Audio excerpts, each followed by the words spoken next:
السلام عليكم ورحمة الله وبركاته. مرحبا بكم معايا في الفيديو ديال اليوم. حارتي اشنو ديري العشاء، بغيت تشدي شي حاجه اللي سهله وسريعه، فجيبي البروكولي غسليه وديريه يتسلق غير واحد 10 ديال الدقائق في الماء غليان. وهنا غادي ناخذ واحد البول وعندي ورق سيدنا موسى قطعته مزيان بهذه الطريقه باش يطلق النسمه ديالو. وهنا عندي الثوم بودره اولا الثوم المجفف، ومعلقه صغيره ديال الابزار، شويه ديال المليحه، وغادي نضيف هنا زيت الزيتون مع الزيت النباتيه، وغادي نمزج الكل مزيان بهذه الطريقه كيف ما كتشوفوا. هذه زيت النباتيه، وغنخلط مزيان هاد العناصر هذه. وغادي نمشي ناخذ شرائح اللحم اولا ستيك اللي كيكون على هاد الطريقه هذه. كناخذ واحد السكين عندي ثقيل وكنضربو بهذه الطريقه هذه، اولا ضربوه بالمدلك باش هكا كيشرب الاقامه وكيطيب وهو فتي صافي. غادي نبدا ندوز فيه في هاد لاصوص اللي وجدت ديال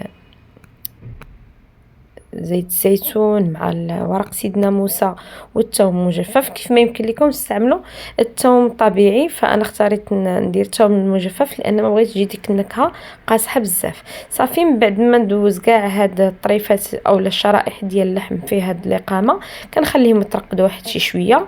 لما كان نحس بهم يعني شربوا ديك المريقه ديك لاصوص. هنا من بعد ما تسلق البروكولي كنحيدو بهذه الطريقه هذه بالصفايه، ونفس الماء غادي ندوز فيه باقي الخضر. عندي هنايا الجزر اولا الخيزو نقطع بهذا الشكل هذا. المهم طريقه تقطيع كتبقى اختياري، كل واحد يقطع بالطريقه اللي بغى. صافي نخليه حتى هو يطيب. من بعد ما كيطيب حتى هو كنزولو بنفس الطريقه، وغادي ندير بلاصتو البطاطس اولا البطاطا حتى هي منقيتها وقطعتها ونخليها تسلق.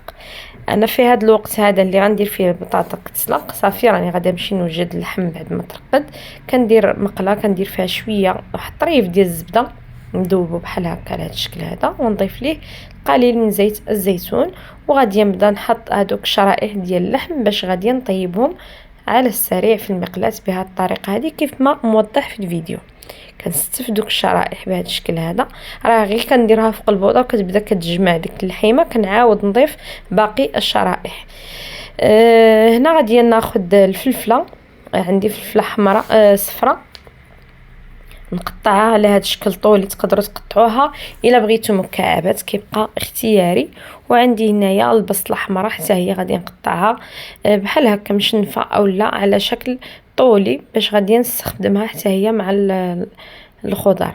وعندي هنايا ضريسات ديال الثوم اللي غادي نهرسهم بهذا الشكل هذا بالسكين. صافي غادي ناخذ واحد المقله اللي غادي نقلب بعدا اللحيمات هما الاولين، عاد باش غادي نمشيو نوجدوا مقله اخرى للخضر.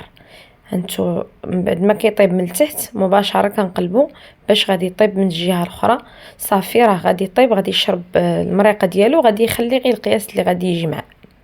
صافي هنا مقله الاخرى ندير فيها شويه ديال زيت الزيتون، وغادي نضيف لها البصل والثوم والفلفل مع بعض ونخليهم يتشحروا حتى يطيحوا مزيان بهذه الطريقه هذه. وغادي نضيف لهم باقي الخضر، ونضيف شويه ديال المليحه وشويه ديال الابزار، ونرجعهم يتشحروا فوق النار بسرعه اولا فوق نار يعني مجهده باش هكا ما كتعجنش لنا الخضيره، كتجي متماسكه ولذيذه. صافي هنا من بعد ما طابوا لي الشرائح ديال اللحم كنقدمهم على هذه الطريقه هذه في الصحن. وبالنسبه للخضر حتى هما راني صوطيتهم غادي نقدمهم في طبسيل اخر. نتمنى الوجبه تكون نالت الاعجاب ديالكم، وراه كيف ما شفتوا سهله بزاف. راه كيف ما صورتها غير صرح الفيديو شي شويه كيف ما صورتها كيف ما الطريقه باش وجدتها. وهنا نقول لكم الى اللقاء، نتلاقاو في فيديو قادم ان شاء الله. ما تنسوناش من التعاليق ديالكم الزوينه. مع السلامه.